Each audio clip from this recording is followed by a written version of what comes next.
I moved into this apartment about 6 months ago. It wasn't anything special, just a one-bedroom unit on the 3rd floor of a pretty forgettable building. Late 80s construction. Beige walls. Thin doors. It had this faint smell of old books and something a little metallic, like rust that never really goes away. I took it because it was cheap and month to month. I wasn't in a great place back then, mentally, financially, whatever. I needed somewhere to land. Somewhere to reset. And for the first week or two, it was fine. I kept to myself. Went to work. Came home. Cooked frozen meals. Slept late on weekends. You know that autopilot mode where everything feels a little muffled, like the sounds turned down just low enough to keep you disconnected? Yeah. That was me. But I remember the first time I noticed something was off. It was small. Insultingly small, actually. My keys weren't where I left them. I always tossed them in this little ceramic dish by the front door. It's a habit. I've done it for years. But that morning, they weren't there. I found them 20 minutes later sitting on the kitchen counter next to the sink. I don't leave them there. Ever. I assumed I must have been tired, distracted. Maybe I was scrolling my phone, maybe I put them down without thinking. Whatever. I didn't dwell on it. But it happened again. And again. Not just the keys. A coffee mug I left in the drying rack was suddenly in the cabinet. A hoodie I swore I dropped on the chair was hanging in my closet. Each thing, by itself, meant nothing. Just the kind of forgetful crap everyone does. But something about the pattern got under my skin. Like my space was being corrected. Like someone was putting things where they thought they should go. I started getting this feeling when I walked in the door, like the air had shifted, just slightly. You know how you can tell when a room's been opened to fresh air? That coldness in the walls. That. I checked the windows. Locked. Every time. Still, I told myself I was being dramatic. Then there was the fridge. I came home from work late, maybe close to midnight. Long shift, dead tired. I dumped my bag, kicked off my shoes, and went straight to the kitchen for a beer. But when I opened the fridge, it was already open. Not ajar. Not cracked. Wide open. The light was off. The whole unit was dead cold. And all the food inside was gone. I stood there for maybe a full minute, not even breathing. Then I shut it, opened it again. Light came on. Everything was back. Normal. Beer. Leftovers. Eggs. I actually laughed. Like a weird, nervous laugh that didn't sound like mine. I thought maybe the fridge had glitched. Power surge or something. I didn't even Google it. Just drank the beer and went to bed. But I didn't sleep. That night I kept hearing this soft, rhythmic tapping from the living room. Not loud. Just persistent. Like, someone gently drumming their fingers on the coffee table. I got up twice to check. Nothing. Lights off, TV off, no cars outside. But every time I lay back down, it started again. Like it was waiting for me to be still. The next morning, the spoon I'd used for coffee was in the sink. Not a big deal, except I remember drying it and putting it in the drawer. That's when I stopped telling myself it was nothing. The next thing I remember clearly was the coffee. It was Sunday morning. Quiet. Overcast. One of those gray days where the city feels like it's just barely breathing. I woke up late, shuffled into the kitchen, and found a fresh cup of coffee sitting on the counter. Not brewed. Not waiting in the pot. Poured. There was even a little ring of steam curling from the surface, like someone had just poured it. And I don't own a timer coffee maker. I just stared at it. For way too long. You ever feel that kind of dread that starts in your stomach and climbs? Not panic, not fear. Just this low, sick weight that tells you something is wrong, and has been wrong, and you're only just catching up to it. That. I didn't drink it. I dumped it. Rinsed the cup. Put it back. But the next day, it happened again. Different mug. I didn't tell anyone. What was I gonna say? Hey, I think my apartment's making me coffee. So I started writing things down instead. A little notebook. Nothing poetic. Just timestamps. Notes. Observations. Monday, 7:52 a.m., spoon missing, later found under couch. Not sticky. No reason it should be there. Tuesday night, knocking sound inside wall. Steady. 5 taps. Pause. Then 5 again. Wednesday, front door unlocked when I came home. I always triple check it. I even tried to catch it in the act. Set up my phone to record overnight. Propped it on the nightstand. I let it run while I slept. It recorded 6 hours. I watched the whole thing. Nothing moved. No sounds. Except. At 3:13 a.m., the audio picked up something. It sounded like breathing. Not mine. Closer to the mic, slower. Shallow. Then, a voice. Whisper quiet. Just one word. Hello. I deleted the recording. Around this time, I started avoiding mirrors. Not because of anything dramatic. Not at first. But one night I was brushing my teeth, and I noticed something weird. I moved a little too fast. Not physically. In the mirror. I raised my head to spit, and the reflection was already watching me. It was so fast and subtle I almost convinced myself I imagined it. But once you notice something like that, you can't unsee it. You start catching it again. And again. Little things. A blink that's a half-second late. A hand that doesn't quite match the angle. A stare that holds a fraction too long after you've already looked away. I covered the bathroom mirror. I don't know why I didn't just take it down. I think I was afraid of what I'd see behind it. One night, I woke up standing in the hallway. I was barefoot. Shirtless. Just standing there, hands at my sides, facing the front door like I'd been waiting for someone. The door was still locked. But the peephole was fogged over. From the outside. I didn't sleep the rest of the night. I sat on the floor, back against the wall, watching the door until sunrise. And the whole time. I felt it. Something just beyond the wood. Close enough to hear me breathe. I stopped using lights at night. Something about the way the shadows moved in this place started to feel wrong. Like the light was drawing them out, not keeping them away. So I switched to candles. One on the nightstand, one in the kitchen. Small, warm, flickering things that didn't cast long shadows. It helped. A little. But the stillness didn't go away. A week after the hallway incident, I bought a cheap motion-activated camera online. One of those things people use to check on their pets. Small, discreet, night vision. I set it up in the living room, aimed at the hallway and the front door. If anything moved at night, I'd see it. I didn't sleep well the first night I left it on. But when I checked the footage the next morning, nothing had changed. At least not for the first 3 hours. Then, at 2:17 a.m., it caught movement. Not from the door. From the hall closet. The door creaked open slowly, inch by inch, but nothing came out.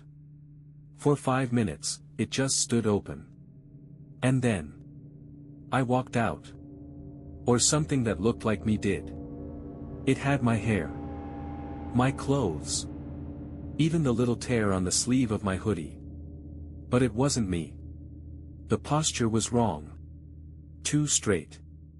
Like it didn't know how to carry the weight of a human body yet. It stood in the living room for a full minute, head turning slightly left and right, like it was observing the space. Then it walked over to the couch, and sat. Perfectly still. Facing the camera. No blinking. No breathing. Just sitting. Then, at 3:04 a.m., it stood up, walked back to the closet, and closed the door behind it. I didn't go near the closet for 2 days. When I finally did open it, it was empty. No sign of anything unusual. Just coats. Shoes. A box of old books. But the air inside was cold. Not winter breeze cold. Basement cold. Still. Stagnant. I didn't move the camera. I set up a second one instead, in my bedroom this time. Facing the bed. I didn't want to know. But I had to. That night I took a sleeping pill. I needed to knock myself out. I didn't want to wake up standing in the hallway again. I didn't want to hear tapping or voices. I just wanted 6 hours of absence. When I checked the footage the next morning, I was bracing for it. What I wasn't bracing for was the fact that I never moved. But something else did.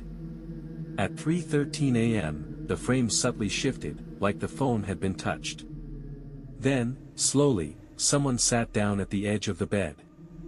I was still lying there, on my side, eyes closed. But something else was on the bed with me. The figure never turned. Never leaned in. Just sat there. Watching me sleep.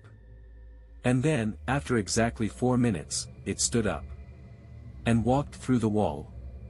I haven't used the bedroom since. I sleep on the couch now. With the lights on.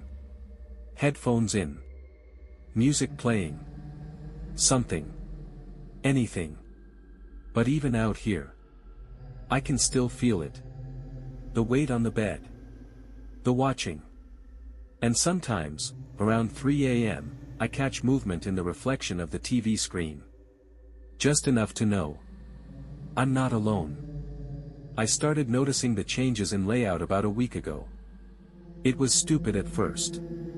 An outlet I used every day for charging my phone was just gone.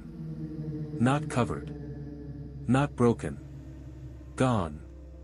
As if the wall had never had one to begin with. I thought I was losing it. But then came the door frame. The bathroom door used to swing inward. One morning, it opened the other way. Hinges on the opposite side. Like the entire frame had flipped. I stood there for 10 minutes trying to make sense of it. I checked old photos on my phone, trying to catch the angle from some background reflection. Nothing conclusive. But I knew. I hadn't imagined it. This apartment was shifting. Subtly. Quietly. Deliberately. Then there were the items. Things I didn't own. A toothbrush in the second drawer, worn down at the bristles. I live alone. I only use the top one. A phone charger that doesn't fit my phone. A pair of shoes, brown leather, scuffed, size 11. I wear 10s. And I don't wear leather. They were just there. Not newly bought. Not placed. Just, as if they'd always been mine. The worst was the note. It was taped to the inside of the hallway closet door. Leave it the way you found it. The handwriting wasn't mine. Not even close. Block letters, sharp, controlled, like someone trying too hard to be calm. I tried to leave. I packed a bag. Just the basics. Clothes, laptop, notebook, phone. I didn't tell anyone. I just opened the door, stepped into the hallway. And it wasn't my floor. It looked like it. Same wallpaper. Same light fixtures. But the numbers on the doors weren't right. My unit was 3C. But across the hall, where 3B should be, it said 7F. I tried the stairs. They went down forever. No landings. No windows. Just concrete and buzz lights overhead. I turned back after the 12th flight. When I re-entered the hallway, I was back on my floor. Only now, my apartment door had no number. Just a black smudge where the plaque should have been. That night, I heard it again. The voice. But not outside the door. This time, it was coming from the bathroom mirror. Soft. Calm. Measured. You're doing better. The mirror was still covered. I duct taped a towel over it days ago. But the voice wasn't behind the towel. It was inside me. Like it vibrated behind my jawbone. Like it was learning how to speak through me. I set up both cameras again. One in the living room. One in the hallway, pointed toward the door. I let them record all night. When I reviewed the footage in the morning, I couldn't breathe. Because in both videos, at 3:13 a.m., I was in the frame. At the same time, one of me stood at the front door, still, facing outward. Just, waiting. The other me was on the couch. Watching. Neither moved. Neither blinked.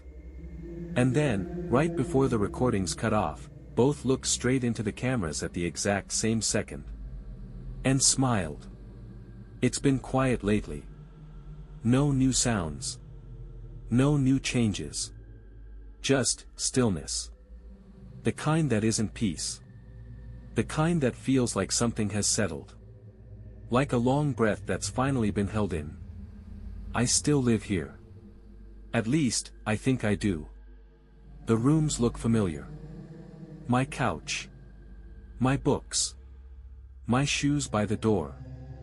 But sometimes when I touch things, open drawers, lift utensils, pull clothes from the closet, it feels like I'm handling someone else's belongings.